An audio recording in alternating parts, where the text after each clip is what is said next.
नमस्कार, राम राम सर। स्वागत है आपका अपने चैनल न्यू इंडिया नव भारत निर्माण में। और फ्रेंड्स, जैसा कि आपको पता है, हम पिछले 3 महीनों के अंक से जनवरी, फरवरी, मार्च से आपको करंट अफेयर देते जा रहे हैं। तो इस बार अप्रैल महीने का जो राजस्थान बेस्ड करंट अफेयर है वो हम आपको उपलब्ध कराएंगे। तो मैं आपको बता देना चाहता हूँ कि फ्रेंड्स, इस बार कोरोना वायरस की एक बहुत बड़ी महामारी के कारण ज़्यादा खबरें नहीं हैं, लेकिन फिर भी इतनी प्रचुर मात्रा में आपको यहाँ पर कंटेंट दिया जाएगा कि आपको आगामी परीक्षाओं में आने वाले जो करंट अफेयर के क्वेश्चन हैं, खास करके जो राजस्थान बेस्ड एग्ज़ाम है, जैसे कि मैं आपको बताऊं, हमारा आरएस तो खैर है ही, उसके अतिरिक्त पटवार है। रीट में अगर प्रश्न पूछे जाएंगे करंट अफेयर के तो आपको ज़रूर यहाँ से मदद मिलेगी। इसके अलावा कांस्टेबल है, ग्रुप डी हाई कोर्ट की एग्ज़ाम प्रमुख है। इसके अतिरिक्त लाइब्रेरियन असिस्टेंट की परीक्षा भी पुनः होने की संभावना है। और जूनियर इंजीनियर के जो फॉर्म हैं वो निकले हुए हैं, तो फॉर्म वापस से भी भराए जाएंगे। उसके लिए अभी जो डेट है वो आगे सरकाई जाएगी, ये नोटिस आ चुका है। तो इन सारी परीक्षाओं में करंट अफेयर का एक बहुत अच्छा वेटेज रहता है। आरएस में भी अगर मैं बात करूँ, राजस्थान बेस्ड करंट अफेयर के 10 से ज़्यादा प्रश्न होते हैं। और सभी परीक्षाओं में करंट अफेयर आज एक मेजर रोल अदा करता है। तो मेरा आपसे एक ही निवेदन है कि लेक्चर में आप सभी क्वेश्चनों को देखिए। प्रिंट आउट ना निकलवा सकें तो आप कम से कम स्क्रीनशॉट तो ले ही सकते हैं, और जो मुख्य बातें हैं, जो इम्पोर्टेंट क्वेश्चन हैं, उन्हें आप अपने साथ लिखते चलेंगे तो बहुत अच्छा होगा। तो बिना समय गंवाए हम शुरू करते हैं हमारा lecture friends. Rajasthan current affair, और ये अप्रैल महीने का पूरा अंक आपको यहाँ पर मिलेगा। तो आइए देखते हैं पहला प्रश्न आपके सामने इस तरह से है कि हाल ही में राजस्थान सरकार ने कोरोना रोकथाम के लिए कौन सा ऐप लॉन्च किया है। तो ये ऐप है RSMP ऐप, जिसका फुल फॉर्म है राजस्थान सोशल मीडिया प्लेटफॉर्म। तो ये सरकार द्वारा, यानी कि हमारी राज्य सरकार द्वारा लॉन्च किया गया है। जिसमें क्या चीज़ शामिल है, जिसमें प्रत्येक मरीज को सर्वे में के दायरे में लाया जाएगा और जांच के बाद में ये पता लगाया जाएगा कि वो किन किन ऐसे संक्रमित लोगों के संपर्क में आया है जिनसे ये बीमारी और लोगों को भी जा सकती है। तो उसकी पूरी जानकारी है वो सरकार को, यहाँ पे जो जांच की जो जानकारी है वो सरकार को मिलेगी। और जैसे कि आपको पता है, आरोग्य सेतु एक ऐप है जिसे भारत सरकार ने लॉन्च किया है, और ये ऐप फ्रेंड्स बहुत ज़्यादा कारगर है। और मेरा आपसे निवेदन है इस न्यू इंडिया नव भारत निर्माण के मंच से कि आप इस ऐप को ज़रूर अपने मोबाइल में डाउनलोड कीजिए, और डाउनलोड करने के बाद में जो ब्लूटूथ मोड है उसे हमेशा एक्टिव मोड में रखिए, ताकि आपको कभी भी आप किसी ऐसे व्यक्ति के संपर्क में आए जो जांच प्रक्रिया से गुजरा हो तो आपको वहाँ पता चल जाएगा। तो इसे आप ध्यान में रखिए। हमारा जो यहाँ पर RSMP ऐप ये राजस्थान सरकार ने जारी किया है, और ये कोरोना से संबंधित है, राजस्थान सोशल मीडिया प्लेटफॉर्म। तो इसे आप ध्यान में रखिए। चलते हैं आगे।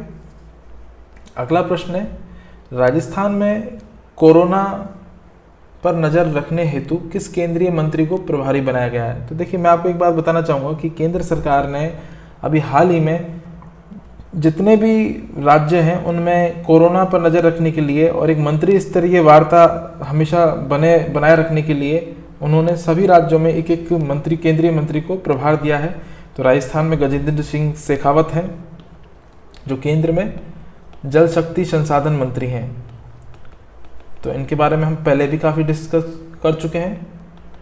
तो फ्रेंड्स, यहाँ पर होगा ये कि सभी मंत्री अपने अपने राज्यों की, जो अपने अपने राज्य हैं, उनकी जो कोरोना से संबंधित रिपोर्ट है वो डायरेक्ट पीएमओ को रिपोर्ट करेंगे। पीएमओ यानी प्रधानमंत्री कार्यालय, प्राइम मिनिस्टर ऑफिस।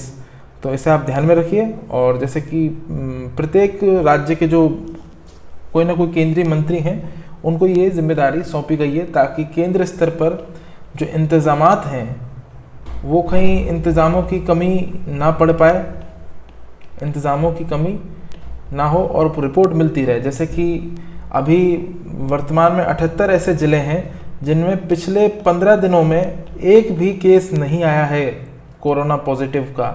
तो ये बहुत सुकून की बात है। और गोवा ऐसा राज्य है जहाँ पर एक भी कोरोना नहीं है, यानी कि कोरोना मुक्त राज्य है। तो ये इसका पता यहीं से चला है, तो इन चीज़ों को ध्यान में रखना ज़रूरी है। चलते हैं आगे। अगला प्रश्न है, इस प्रश्न को आप मोस्ट इम्पोर्टेंट लगाइए, मेरा आपसे निवेदन है। प्रश्न है, ब्रह्मा कुमारी संस्थान की प्रमुख का निधन हुआ तो मूलतः किस नाम से जानी जाती थी? तो देखिए, ब्रह्मा कुमारी संस्थान देखिए एक धार्मिक और आध्यात्मिक उससे विचारधारा से जुड़ी हुई संस्था है, और वर्तमान में जो दादी राज योगिनी जानकी थी, इनका पूरा नाम राज योगिनी जानकी है। पूरा नाम लिखिए, यहाँ पर ये लिखने में छूट गया है फ्रेंड्स, तो इसे आप पूरा नाम लिख लीजिए। और आप देख सकते हैं माननीय प्रधानमंत्री मोदी जी के साथ में इनकी एक फ़ोटो भी है। तो फ्रेंड्स, ये जो है ब्रह्मा कुमारी संस्थान की प्रमुख थी, और 104 वर्ष की दीर्घायु में एक अच्छे जीवन यात्रा के बाद में इनका देहांत हो गया, और आप इन्हें देख सकते हैं यहाँ पर। और ये इनका जन्म पाकिस्तान, तात्कालिक समय में पाकिस्तान में हुआ था, लगभग 1926 में हुआ था। तो ये काफ़ी ज़्यादा इन्होंने इस जो संस्था है इसके विचारों को प्रचार किया, और यूनाइटेड नेशन द्वारा भी इन्हें मोस्ट स्टेबल माइंड, ध्यान से सुनिए, most stable mind in the world, ऐसी पर्सनैलिटी का भी इन्हें पुरस्कार से नवाजा जा चुका है यूएन के द्वारा। तो ये परिश्रम करते हुए समाज की सेवा और महिला सशक्तिकरण का कार्य करती हैं। तो इन्हें स्वच्छ भारत अभियान का भी ब्रांड एम्बेसडर बनाया जा चुका था, तो इसे आप ध्यान में रखिए। 140 से ज़्यादा देशों में इन्होंने जो ब्रह्मा कुमारी संस्थान है उसकी स्थापना की है, और लाखों लोग इनसे जुड़े हुए हैं। तो ये जो संस्थान है वर्तमान में माउंट आबू राजस्थान में है। काफ़ी बड़ी मतलब इनकी जो यहाँ पर ट्रस्ट है उसका क्षेत्रफल है, तो इसे आप ध्यान में रखिए। आध्यात्मिक संगठन की एक थी प्रमुख, और इसे पूरे महिलाओं द्वारा ही संचालित किया जाता है। तो यहाँ पे जो प्रशासन में जितने भी पद होते हैं, चाहे वो कर्मचारी स्तर पर हो या बड़े स्तर पर हो, उन्हें महिलाओं द्वारा ही संपादित किया जाता है। और ये सन 1930 में इसकी जो स्थापना है वो माउंट आबू में हुई थी। उससे पहले इसकी शाखा थी वो किसी और स्थान पर, यानी पाकिस्तान जहाँ पर इनका जन्म हुआ था वहाँ पर चलती थी। और फ्रेंड्स, ये 9 वर्ष से ही इस संकल्प के साथ में, इस विचारधारा के साथ में, यानी ब्रह्मा कुमारी संस्थान से जुड़ी हुई हैं। तो इन्हें आप ध्यान में रखिए। चलते हैं हम हमारे अगले प्रश्न की तरफ। प्रदेश में मनरेगा के अकुशल श्रमिकों का दैनिक वेतन कितना कर दिया गया है? अब ये प्रश्न बहुत काम का है, आरएस में ऐसे प्रश्न हमेशा पूछे जाते हैं। तो फ्रेंड्स, ये 21 रुपये बढ़ाया गया है, और 21 रुपये बढ़ाए जाने के बाद में जो पहले 199 रुपये हुआ करता था वो अब 220 रुपये हो गया है। तो आप इसे ध्यान में रखिए। और मूलभूत बात मैं बताऊं तो देखिए, इसमें 21 रुपये का इजाफा किया गया है। और मनरेगा आप जानते हैं महात्मा गांधी राष्ट्रीय ग्रामीण रोजगार गारंटी योजना, तो यह है मनरेगा, MG नरेगा। तो इसे आप ध्यान में रखिए। पहले जब संस्था की इस योजना की शुरुआत हुई थी तो वर्ष 2006 में केवल 200 जो पिछड़े ज़िले थे, टारगेट करके 200 पिछड़े ज़िले में इस योजना को पायलट प्रोजेक्ट के आधार पर नरेगा के रूप में, जो नरेगा आप देख रहे हैं इसके रूप में शुरू किया गया था। फिर 1 साल बाद इसमें कुछ और 130 ज़िलों को बढ़ाया गया था, और सन 2009 में एक संशोधन के द्वारा इसका नाम MG नरेगा रख दिया गया, मनरेगा कर दिया गया। तो इसमें महात्मा गांधी का जो नाम है स्कीम में, क्योंकि महात्मा गांधी पंचायती राज और ग्रामीण विकास के सबसे बड़े समर्थक थे, तो उससे प्रेरित होकर जो तात्कालिक कांग्रेस की गवर्नमेंट थी उन्होंने महात्मा गांधी नरेगा में जोड़ दिया गया। तो फ्रेंड्स, इसे ध्यान रखिए। और इस योजना में ग्रामीण परिवारों को वित्तीय वर्ष में, यानी जो 365 वर्ष का एक सामान्य वित्तीय वर्ष होता है, तो उसमें 100 दिन का अकुशल मजदूरी के जो रोजगार देने की कानूनी गारंटी देता है ये, ठीक है। तो आपसे पूछा जाता है कि 100 दिन की जो ये होती है वेतन, इसमें कौन सी तरह की श्रमिकों को मजदूरी दी जाती है? तो आप इसमें ध्यान रखिए अकुशल। तो अकुशल ही है वर्तमान में जो यहाँ पर बढ़ाया गया है। बाकी के लिए मैंने आपको बजट में बहुत अच्छे से सारी चीज़ें कराई हैं। तो आप एक बार, मेरा बजट सेशन है जो यूट्यूब पर बिल्कुल मुफ्त में अवेलेबल है, उसकी PDF फाइल भी वहाँ पर है, तो आप उसे जाके देख सकते हैं। और बजट भी करंट अफेयर के बराबर ही इंपॉर्टेंट है एग्ज़ाम के पॉइंट ऑफ व्यू से। चलते हैं अगले प्रश्न की तरफ। अगला प्रश्न है, आप इसे भी मोस्ट इम्पोर्टेंट लगा लें फ्रेंड्स, ये प्रश्न बहुत इंपॉर्टेंट है। और जैसा कि आप इमेज में देख रहे हैं इसे, ये सोलर पैनल्स हैं और लगभग बहुत बड़े क्षेत्रफल में इन्हें लगाया गया है। अगर मैं बात करूँ तो ये 50,000 किलोमीटर स्क्वायर में इस प्लांट है, उसमें से प्रसारित किया गया है। तो 14,000 एकड़ अगर इसका क्षेत्रफल जैसे कि संस्था द्वारा जारी किया गया है, जो नवीकरणीय ऊर्जा संस्थान है उसके द्वारा। तो फ्रेंड्स इसकी जो क्षमता है, प्रश्न आपका आप देख लीजिए कि मैरकॉम संस्था ने विश्व का सबसे बड़ा सोलर पार्क किसे घोषित किया है। तो ये है भडला सोलर पार्क जोधपुर। और इसकी जो मुख्य बात है मैं आपको बता दूं कि क्षमता इसकी लगभग 2245 मेगावाट है और यहाँ पर 33,165 लाख यूनिट, 33,165 लाख यूनिट, ताकि आप इसे ध्यान से देख लें। यहाँ पर लिखने में और बताने में कोई भी गलती नहीं होगी, क्योंकि सारा डाटा मंत्रालय की, नवीकरणीय ऊर्जा मंत्रालय की वेबसाइट से लिया गया है फ्रेंड्स। तो इतनी जो है ये सालाना यहाँ पर बिजली का उत्पादन होता है और लगभग 14,000 एकड़, 14,000 एकड़ का मतलब है अगर आप इसे कन्वर्ट करें तो ये 50,000 स्क्वायर किलोमीटर के बराबर ही होगा। तो 14,000 एकड़ में ये जो क्षेत्र है ये फैला हुआ है। लगभग 9900 करोड़ रुपए का यहाँ पर निवेश किया जा चुका है। 18 कंपनी यहाँ पर आके अपने जो सोलर पैनल लगा चुकी हैं। 36 सोलर प्लांट टोटल बनाए गए हैं इन 18 कंपनियों के द्वारा। ये पूरी जानकारी आपको बहुत इंपॉर्टेंट है और आप, मेरा निवेदन है कि आप इसे लिख लीजिए। देखिए, सोलर के मामले में कर्नाटका नंबर 1 पे हुआ करता था, लेकिन इसके बाद में जो सोलर ऊर्जा का जिस तरह से यहाँ पर हो रहा है उत्पादन, हीरो फ्यूचर कंपनी ने, ये एक एनर्जी कंपनी है, हीरो फ्यूचर एनर्जी कंपनी ने यहाँ पर एक प्लांट बनाया था, 300 मेगावाट का सोलर प्लांट बनाया था। तो उसके बाद में राजस्थान प्रथम स्थान पर आ गया, कर्नाटक को पीछे छोड़कर। तो कर्नाटक को पीछे छोड़ दिया है राजस्थान ने, तो राजस्थान कर्नाटक से आगे आ गया। तो इस बात को आप ध्यान में रखिए। प्रथम स्थान पर अभी इस वक्त राजस्थान नहीं है अगर पूरे भारत की बात की जाए, लेकिन कर्नाटक से आगे आ गया। तो राजस्थान इस वक्त कर्नाटक से आगे है, आप इस बात को ध्यान में रखिए। और NTPC जो नेशनल थर्मल पावर कॉरपोरेशन है, वो भी यहाँ पर इस बिजली को खरीदते हैं ताकि अपने उपभोक्ताओं तक पहुँचा सकें। साथ ही में यहाँ पर राजस्थान 700 मेगावाट जो बिजली है वो यूपी को सप्लाई करता है और इसकी जो कीमत है वो 3 रुपये से भी कम पर यूनिट चार्ज की जाती है और इतना ही इसमें खर्चा आता है। तो ये काफ़ी किफ़ायती है पर्यावरण की दृष्टि से भी। और देखिए, IT प्रोफेशनल हैं या पॉलिटेक्निक के जो हमारे युवा विद्यार्थी हैं, उनको यहाँ पर रोजगार के लिए भी बहुत बड़ा एक तरह से स्कोप है। तो इसे आप ध्यान में रखिए। भडला सोलर पावर जो है, ये है जितना बड़ा ये पूरा प्रोजेक्ट है, ये 4 चरणों में स्थापित हुआ है। तो इसे आप ध्यान में रखिए, एग्जाम में आपसे ये जानकारी जरूर पूछी जाएगी। चलते हैं आगे। अगला प्रश्न है, जयपुर के SMS हॉस्पिटल में कोविड-19 के मरीजों के लिए रोबोट का प्रयोग किया जा रहा है। तो फ्रेंड्स इसमें जो रोबोट का नाम है वो सोना 2.5 है और इसे सवाई मानसिंह यानी SMS हॉस्पिटल जयपुर है, वहाँ पर दवा देने के लिए, कोई भी संक्रमित मरीज है उसको दवा देने हेतु बनाया गया है, इसका प्रयोग किया जा रहा है। राजस्थान सरकार द्वारा जो चिकित्सा कर्मी हैं, जो डॉक्टर्स हैं, नर्स हैं, उनको संक्रमण से बचाने के लिए इसके लिए सुविधा की गई है। और ये आइसोलेशन वार्ड में जहाँ पर मरीज है वहाँ पर दवा, पानी और किसी भी प्रकार की सहायता जो वस्तु से संबंधित है उसको ले जाने में सक्षम है।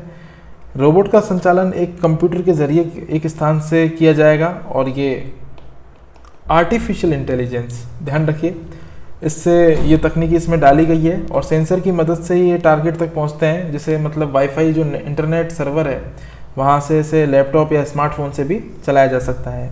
तो ये एक बार चार्ज करने पर 7 घंटे तक एक बार चार्ज करने पर 7 घंटे तक इसकी जो क्षमता है वो होती है। और इसे जयपुर के ही एक एक्सपर्ट निर्माता हैं भुवनेश मिश्रा, इन्होंने इसे, जो ये रोबोटिक एक्सपर्ट हैं, इन्होंने इसे बनाया है। तो भुवनेश मिश्रा का नाम भी इम्पोर्टेंट है। चलते हैं आगे। अगला प्रश्न है, प्रदेश में लॉकडाउन के दौरान बाहर निकलने की अनुमति हेतु राजकॉप नागरिक मोबाइल ऐप लॉन्च किया गया है।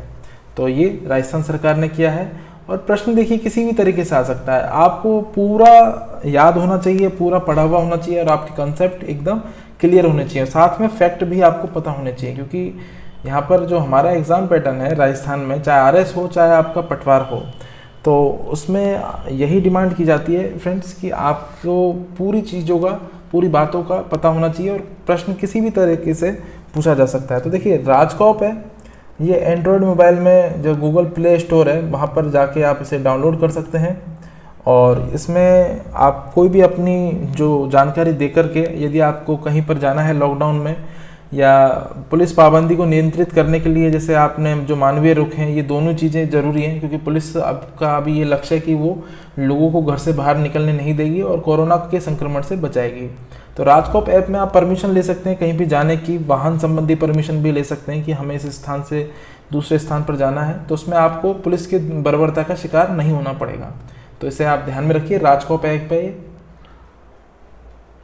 अगला प्रश्न है, राज्य सरकार द्वारा सभी कर्मचारियों का महंगाई भत्ता 12% से बढ़ाकर कितना कर दिया गया है? 17% कर दिया गया है। यानी जो वृद्धि है, जो बढ़ोतरी वो कितने की गई है? वो 5% की गई है। तो इसी माह में जो प्रधानमंत्री की एक अध्यक्षता में जो कैबिनेट की बैठक है, उसमें केंद्रीय कर्मचारी हैं, उनके भी जो महंगाई भत्ता उसमें 4% की वृद्धि की गई है। ये किन के लिए? ये केंद्रीय कर्मचारियों के लिए। तो इसे आप ध्यान में रखिए। चलते हैं आगे। और ये प्रश्न है, महावीर चक्र विजेता चंदन सिंह राठौड़ का निधन हो गया, उनका संबंध है जोधपुर से है। तो देखिए इनको अभी हाल ही में 30 मार्च को महावीर चक्र प्रदान करने वाले ये एक एयर वाइस मार्शल थे चंदन सिंह राठौड़। तो इनका निधन हो गया अपने जो इनका निवास था वहाँ पर। तो फ्रेंड्स 1962 और जो 71 की जंग है उसमें इन्होंने बहुत ही महत्वपूर्ण भूमिका निभाई थी। तो इसलिए उनके शौर्य को, जो लद्दाख में जहाँ पर इनकी पोस्टिंग हुआ करती थी, तो इनके शौर्य को मतलब एक तरह से नमन करने के लिए ये यहाँ पर इनकी चर्चा हो रही है। तो महावीर चक्र विजेता थे और उनके विमान को ऐसा कहा जाता है कि जब सफलतापूर्वक इन्होंने आपूर्ति उस वक्त पहुंचाई थी अपने साथियों के लिए, और उनके विमान को 19 बार दुश्मनों द्वारा टारगेट किया गया था, फायरिंग का निशाना बनाया गया था। और दूसरे देशों के मीडिया में भी इनकी काफ़ी चर्चा रही थी। तो इन्हें इस बहादुरी के लिए वीर चक्र से सम्मानित किया गया है। और इसलिए ये उस समय के जो पाकिस्तान के साथ युद्ध के दौरान और बांग्लादेश मुक्ति वाहिनी सेना की मदद करने के लिए, और जो इन्होंने हेलीकॉप्टर संचालन का कार्य किया था, तो उसी समय इनको काफ़ी ज़्यादा सम्मान मिला था। महावीर चक्र, देखिए महावीर चक्र की यहाँ पे बात आई है तो मैं आपको बता दूं कि यह परमवीर चक्र के बाद में दूसरा बड़ा सैन्य पुरस्कार है। तो ये चीज़ें आपको बेसिक नॉलेज के लिए पता होना चाहिए। और ये दुश्मन की मौजूदगी में जो वीरतापूर्ण कार्य किए जाते हैं उन्हें दिया जाता है। तो इस तरह से इसका जो परमवीर, जैसे नाम ही है परमवीर, महावीर चक्र, इस तरह से ये दिए जाते हैं। तो आप इसे ध्यान में रखिए। महावीर चक्र की यहाँ पे इन्हें मिला है जो चंदन सिंह राठौड़ हैं। तो ये जोधपुर से हैं, राजस्थान के लिए गौरव की बात है। चलते हैं आगे। प्रदेश के किस जिले में देश की रिकॉर्ड स्क्रीनिंग की गई है? यानी देश की सबसे ज़्यादा रिकॉर्ड स्क्रीनिंग, ये कोविड-19 के लिए स्क्रीनिंग यानी कि जांच करना और लोगों को छांटना कि कितने लोग खांसी जुकाम से ग्रसित हैं। तो यहाँ पर कोविड-19 लिखा जाना चाहिए था, लेकिन ये नहीं लिखा गया, आप इसे ध्यान में रखिएगा। तो फ्रेंड्स ये भीलवाड़ा है, और भीलवाड़ा मॉडल पूरे देश में नहीं, बाहर भी इसकी चर्चा हो रही है। बहुत जल्दी इसको बीमारी को काबू में किया गया है। और यहाँ की जो अभी एसडीएम लगी हुई हैं वो वर्ष 2015 यूपीएससी बैच की टॉपर हैं टीना डाबी। उनको भी काफ़ी ज़्यादा यहाँ पर बधाई और एक तरह से दी जा रही है, क्योंकि वो देखिए कोई भी प्रशासनिक अधिकारी है उनके नेतृत्व में ही ये फैसले लिए जाते हैं। तो डीएम है ये, लेकिन अभी इनका जो प्रोबेशनरी पीरियड और जो भी ट्रेनिंग टेन्योर होता है उसमें ये एसडीएम पद पर यहाँ पर लगी हुई है। टीना डाबी फर्स्ट रैंकर थी यूपीएससी 2015 बैच की, तो आप इसे ध्यान में रखिए।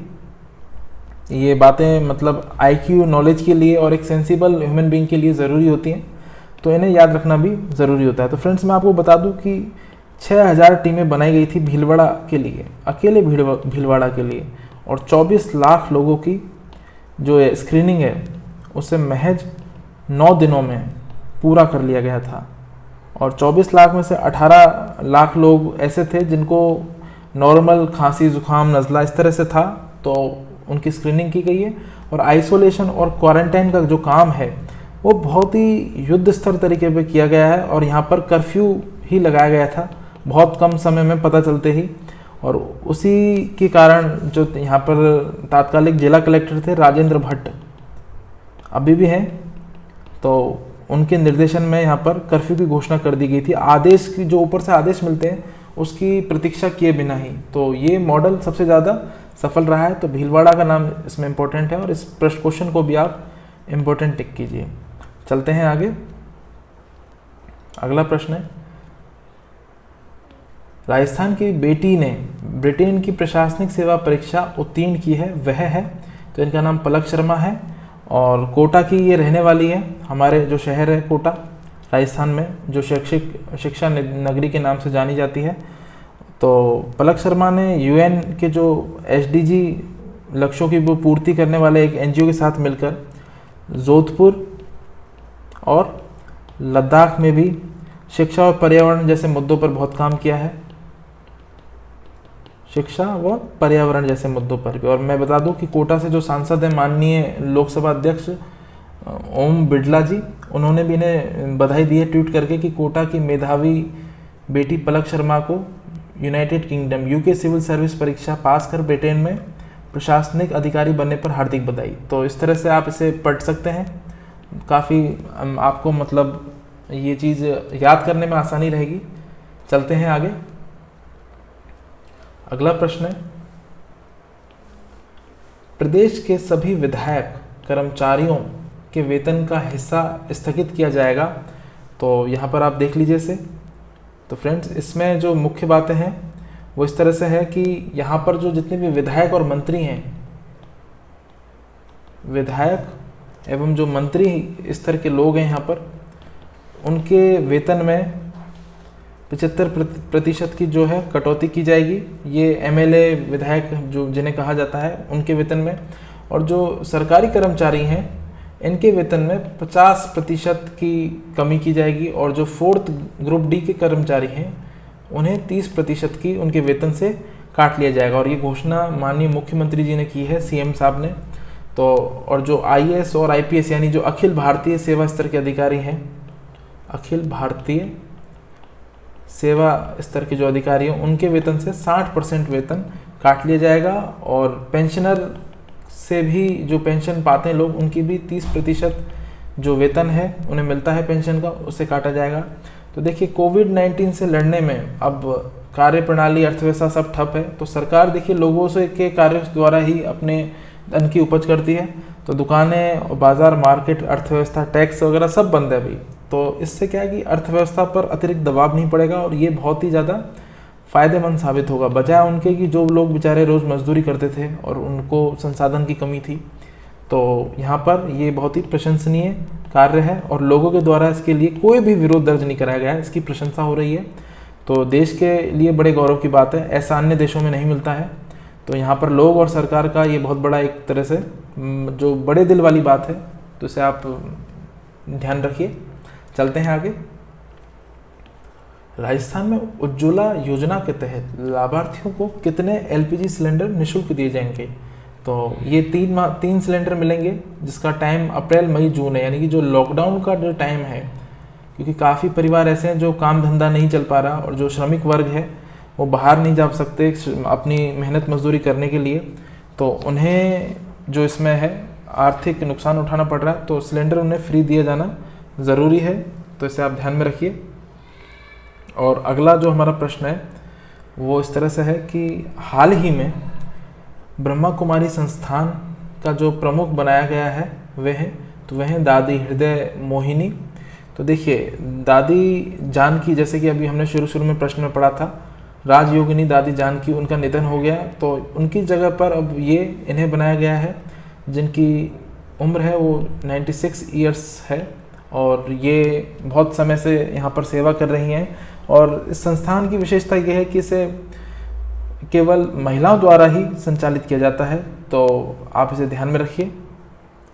ये प्रश्न, इसमें आप दोनों चीज़ों को ध्यान में रखिएगा। जो दादी का इनसे पहले जो प्रमुख हैं उनका देहावसान हुआ है, दादी राजयोगिनी, मैंने आपको ऊपर पहले दूसरे प्रश्न में बताया, राजयोगिनी ब्रह्मा कुमारी जी, तो इन्हें आप ध्यान में रखिए। और इसे आप जो ब्रह्मा कुमारी संस्थान है इसके बारे में भी आप ध्यान रखिए कि 1930 में इसकी स्थापना हुई थी।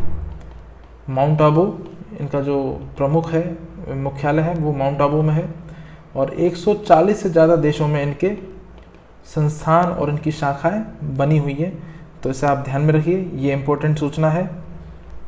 चलते हैं आगे।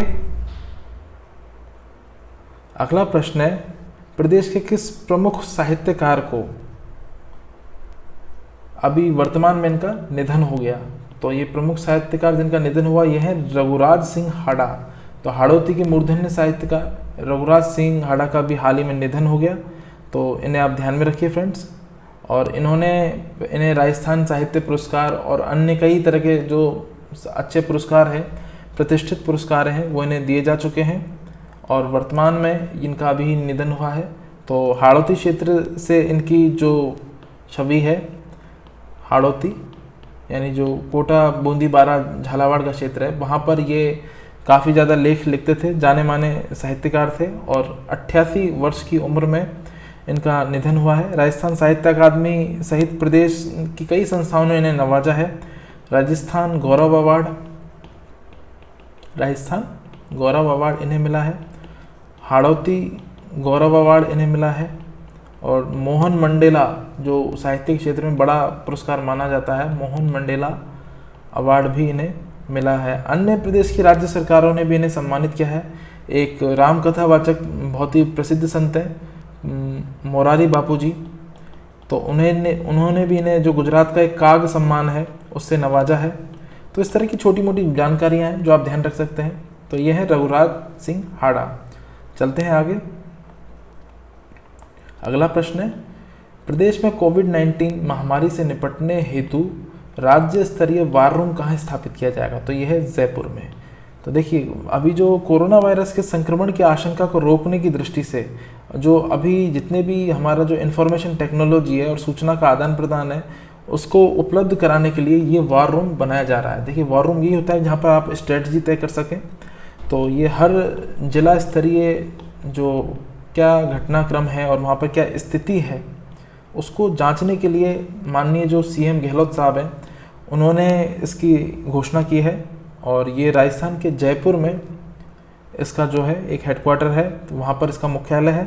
और राज्य में जो ये लॉकडाउन हुआ है, तो पहला राज्य था वो राजस्थानी था, जो ऑफिशियली लॉकडाउन किया गया था 21 मार्च को। तो इसे आप ध्यान रखिए। और भीलवाड़ा जिले के द्वारा संपूर्ण भारत सबसे ज़्यादा जो स्क्रीनिंग का रिकॉर्ड है वो बनाया गया है। तो इसमें क्या है कि वॉर रूम की भी एक बहुत बड़ी भूमिका रही है, और वॉर रूम की वजह से ही हमने कम समय में ज़्यादा से ज़्यादा लोगों को कवर किया है।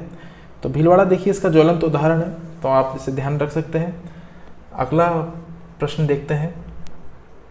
ये प्रश्न इम्पोर्टेंट है, इसे आप इम्पोर्टेंट लगाइए, 3 स्टार करके इम्पोर्टेंट लगाइए।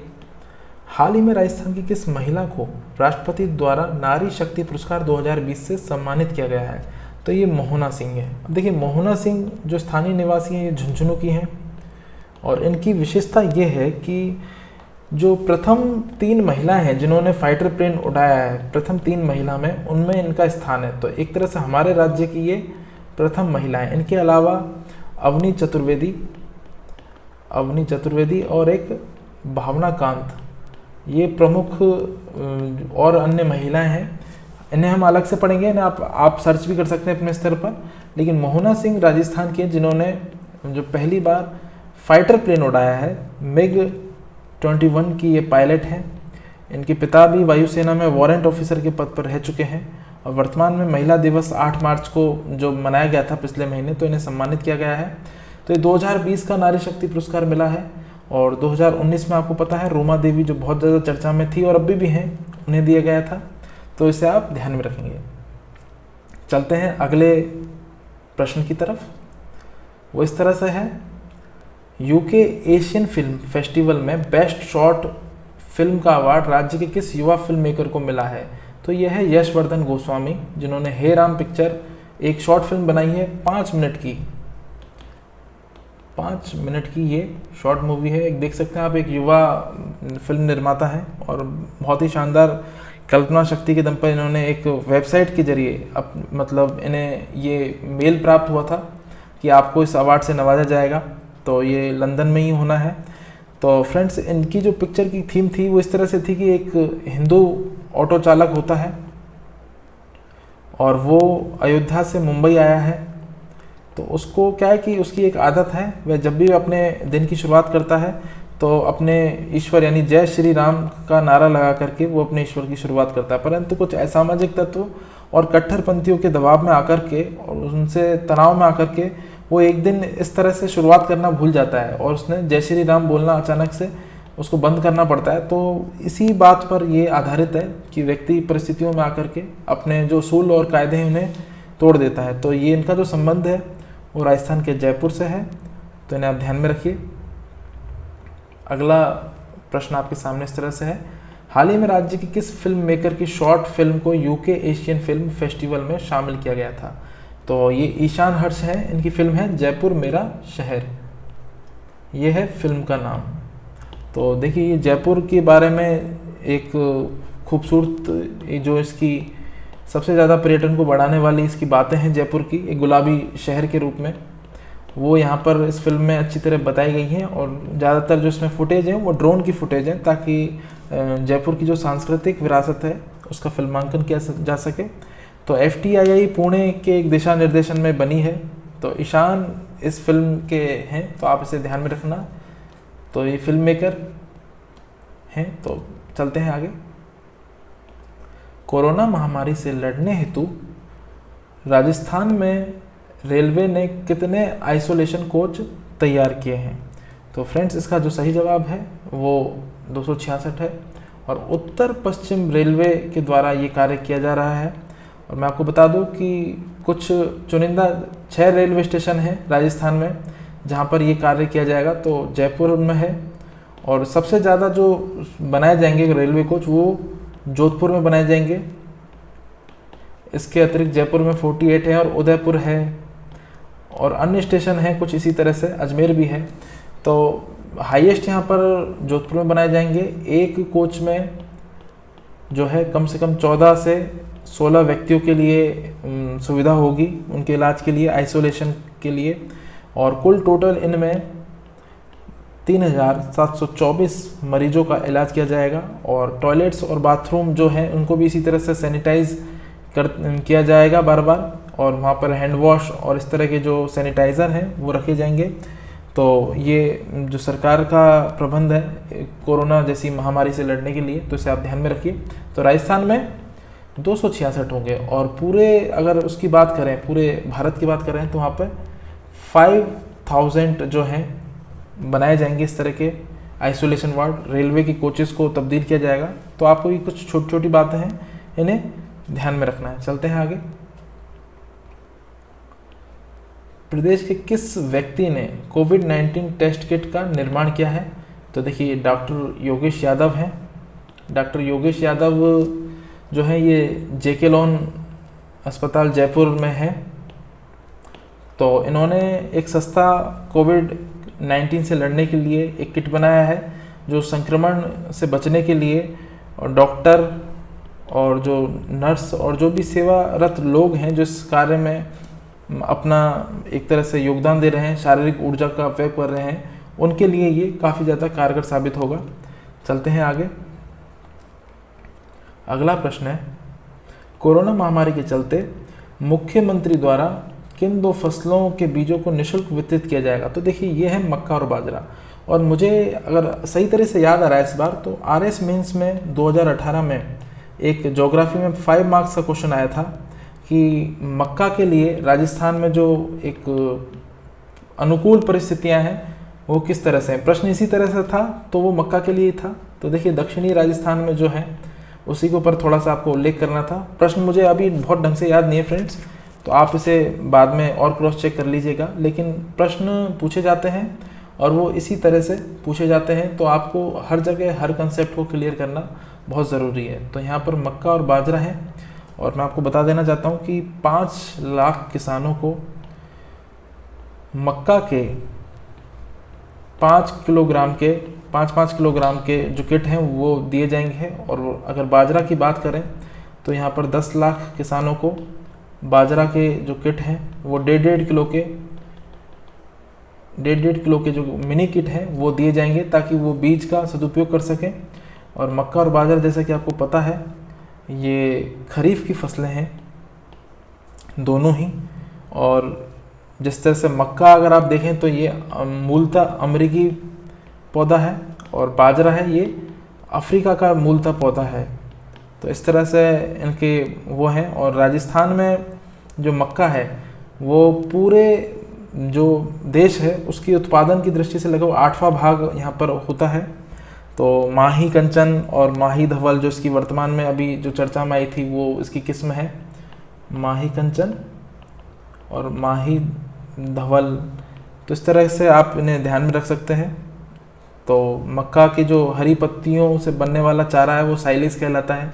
तो काफ़ी तरह की और भी साइंस टैग से जुड़ी हुई बातें हैं, तो इसे आप ध्यान रख सकते हैं।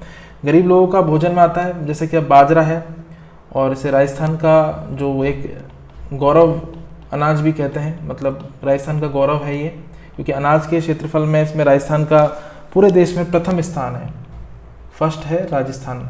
अगर बाजरे की हम बात करें तो इसे क्या गरीबों का भोजन कहा जाता है। गरीबों का भोजन किस अन्न को कहा जाता है? तो वो है बाजरा। तो आप इसे बहुत अच्छे से याद रखिए। ये पटवार में पूछा जा सकता है, इसे प्रश्न के रूप में भी आप चाहें तो लिख सकते हैं। चलते हैं आगे। अगला प्रश्न है कि देश में कोविड-19 की जांच के मामले में कौन सा राज्य प्रथम है? तो इसमें अगर प्रति 10 लाख व्यक्तियों पर जांच की बात की जाएगी तो राजस्थान प्रथम है, लेकिन जो टोटल नंबर की बात की जाएगी तो महाराष्ट्र प्रथम है। तो सैंपलिंग लिए जाते हैं फ्रेंड्स। तो 10 लाख की आबादी पर महाराष्ट्र में 290 होंगे, और राजस्थान में 10 लाख की आबादी पर 360 लोगों के सैंपल लिए जा रहे हैं। तो ये काफ़ी बड़ा है। और राजस्थान में यदि आज वर्तमान तक की मैं बात करूं, 25 अप्रैल तक यहाँ पर लगभग 45,000 से ज़्यादा लोगों के सैंपल लिए जा चुके हैं। तो इस बात को आप ध्यान में रखिए। और महाराष्ट्र में थोड़ा इससे आगे है, वहाँ पर 52,000 लोगों के सैंपल लिए जा चुके हैं। तो जैसे कि जो कोरोना पॉजिटिव होने वाले राज्यों में जो 1,000 होने वाले राज्य थे, उनमें राजस्थान का 4th रैंक था, यानी कि राजस्थान से पहले अन्य 3 राज्यों में 1,000 कोविड पॉजिटिव लोग आए थे। और कुल संख्या की बात करें तो भी राजस्थान का 4th रैंक है, क्योंकि राजस्थान देखिए सबसे बड़ा प्रदेश है और संक्रमण तो कोरोना का हर जगह फैला ही है। तो इसे आप ध्यान रखिए। अगला हमारा जो प्रश्न है उसे देख लेते हैं। हाल ही में ई लर्निंग हेतु राजस्थान में कौन सी योजना प्रारंभ हुई है? तो ये कौन सी योजना है? ये स्माइल है। और स्माइल की फुल फॉर्म आप देख लीजिए। इसमें ऑनलाइन पढ़ाई के लिए जो है NCERT की जो बुक हैं उनके पूरी पढ़ाई करवाई जाएगी। योग्य और अनुभवी टीचर हैं, जैसे कि अब राजस्थान बोर्ड में जो कार्यरत टीचर थे, तो लॉकडाउन में बच्चों की पढ़ाई स्थगित ना हो इसलिए इससे कराया जाएगा। स्माइल की फुल फॉर्म है social media interface for learning engagement. तो फ्रेंड्स ये इसके बारे में पूरी जानकारी है, तो इसे आप ध्यान में रखेंगे। चलते हैं आगे। आगे है हमारा राजस्थान में कोविड-19 महामारी से निपटने हेतु कौन से ऐप की शुरुआत की है? तो फ्रेंड्स ये है आयु एवं सेहत साथी ऐप। इसमें होगा क्या कि देखिए, राजस्थान ने एक हेल्थ केयर स्टार्टअप है जिसका नाम है मेडकार्ट्स। मेडकार्ट्स ये एक स्टार्टअप है, तो इसके साथ में मिलकर के इन्होंने ये जो ऐप बनाया है, और इसमें डॉक्टर्स हैं उनसे ऑनलाइन परामर्श लिया जाएगा, और ज़रूरी दवाओं की जो आपूर्ति है उनकी आपूर्ति के लिए भी इसमें जो दिशा निर्देश है उनका पालन किया जाएगा। वर्तमान में अभी ये 7 जिलों में होगा, जैसे कि अभी गंगानगर है, अगर हम उत्तरी राजस्थान से बात करें श्री गंगानगर है, और बीकानेर है, और अजमेर है, जयपुर है, पाली भी है, इसमें कोटा है, और दक्षिणी राजस्थान में उदयपुर है। तो इस तरह से 7 इसमें जो है ज़िले को लिया गया है, और एक व्यापक जो निर्देशिका भी इसमें उपलब्ध कराई जाएगी, पूरी डायरेक्टरी, जिसमें आपको भारत में कहीं से भी डॉक्टरों से जो परामर्श किया जा सके और कोई भी व्यक्ति है उसे पूरी जानकारी मिल सके। अगला प्रश्न है, राजस्थान कर्मचारी चयन बोर्ड के वर्तमान अध्यक्ष हैं, तो ये हैं BL जाटावत साहब। इनकी नियुक्ति हुई थी अभी कुछ ही समय पहले, 2019 में भी इन्हें कार्यवाहक अध्यक्ष के रूप में लगाया गया था फ्रेंड्स। तो वर्तमान में ये अभी स्थायी रूप से विद्यमान है इस पद पर। तो ये दूसरे हैं, और इनसे पहले यानी जो प्रथम बने थे, इनसे पहले, क्योंकि राजस्थानी कर्मचारी बोर्ड बहुत पुराना नहीं है, तो इनसे पहले जो बने थे वो राम खिलाड़ी मीणा है, राम खिलाड़ी मीणा। तो यानी राजस्थान कर्मचारी बोर्ड के जो प्रथम वो थे अध्यक्ष, वो भी राम खिलाड़ी मीणा थे। तो देखिए, इसका जो पुराना नाम है, राजस्थान कर्मचारी चयन बोर्ड का पुराना नाम क्या है? राज्य अधीनस्थ कर्मचारी चयन बोर्ड। तो इस चीज़ को आप ध्यान में रख सकते हैं कि आपसे एग्जाम में पूछा जा सकता है, और 4 विकल्पों में आएगा, तो आप इसमें कंफ्यूज भी हो सकते हैं, इसलिए आप इसे ध्यान में रखिए। अगला जो हमारा प्रश्न है वो आपके सामने इस तरह से है, प्रदेश के किस स्थान पर देश का पहला ट्रायल रेलवे ट्रैक बनेगा? तो इस क्वेश्चन को आप मोस्ट इम्पोर्टेंट कर लें। वर्तमान में पूरा हो चुका है इसका काम, पूरा कार्य संपादित हो चुका है। तो ये है नावा नागौर में। तो देखिए, राजस्थान के जो नावा शहर में, ये सांभर झील के पास में है ये जगह, सांभर झील के पास में देश के पहले रेलवे ट्रैक, देश का पहला, हालांकि प्रश्न में भी लिखा है फ्रेंड्स, देश का पहला रेलवे ट्रैक, इसका काम पूरा हो चुका है, और इस पर अनुमानित जो खर्च है वो 353.48 करोड़ रुपए की लागत आएगी। और ये देश में नई ट्रेनों के जो प्रयोग हैं, जो नई नई ट्रेनें बनाई जाती हैं, उनकी स्ट्रक्चरिंग और उसकी मजबूती के प्रूफ के लिए नई ट्रेनों का जो ट्रायल है, परीक्षण है, वो यहाँ पर होगा। जोधपुर मंडल में ये रेलवे स्टेशन जो नावा है ये आता है, जोधपुर रेलवे मंडल में, तो इसे आप ध्यान में रखिए। और अब रेलवे इस स्थान को ट्रायल ट्रैक के लिए पूरी तरीके से काम लेगा, और ट्रैक ट्रायल इससे पहले जो अब तक है वो अमेरिका, जापान और ऑस्ट्रेलिया जैसे देशों में ही बनाया जाता था, तो इसे आप ध्यान रखिए। और भारत में इस तरह का बनना बहुत बड़ी बात है, जहाँ सभी सुपर फास्ट और साधारण ट्रेनों का ट्रायल किया जा सकेगा। तो साधारण ट्रैक पर दूसरी ट्रेनों की आवाजाही भी इससे प्रभावित नहीं होगी, और ट्रेनों की जो ट्रायल चेकिंग है वो भी सुलभ उपलब्ध हो जाएगी। तो ये 25 किलोमीटर जो इसकी लंबाई होगी। देखिए, ट्रायल ट्रैक आप सामान्य ट्रैक चलने वाली ट्रेनें उनके ट्रैक पर भी कर सकते हैं, लेकिन उसके लिए बाकी ट्रेनों का रूट बदलना पड़ता है, या फिर उनका जो समय है वो बाधित करना पड़ता है। तो इसमें स्टाफ को भी अलग से कोई परेशानियों का सामना नहीं करना पड़ेगा, तो अलग से ऐसी व्यवस्था होगी। तो जोधपुर जयपुर रेल मार्ग पर जो ये है, इस तरह से ये पूरा हुआ है, तो इसे आप ध्यान में रखिए। चलते हैं आगे।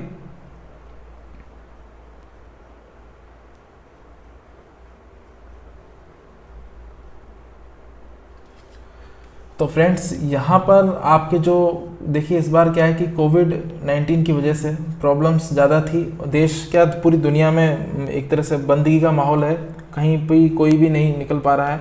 तो क्वेश्चंस थे, उनका जो कलेक्शन था वो थोड़ा लिमिटेड था।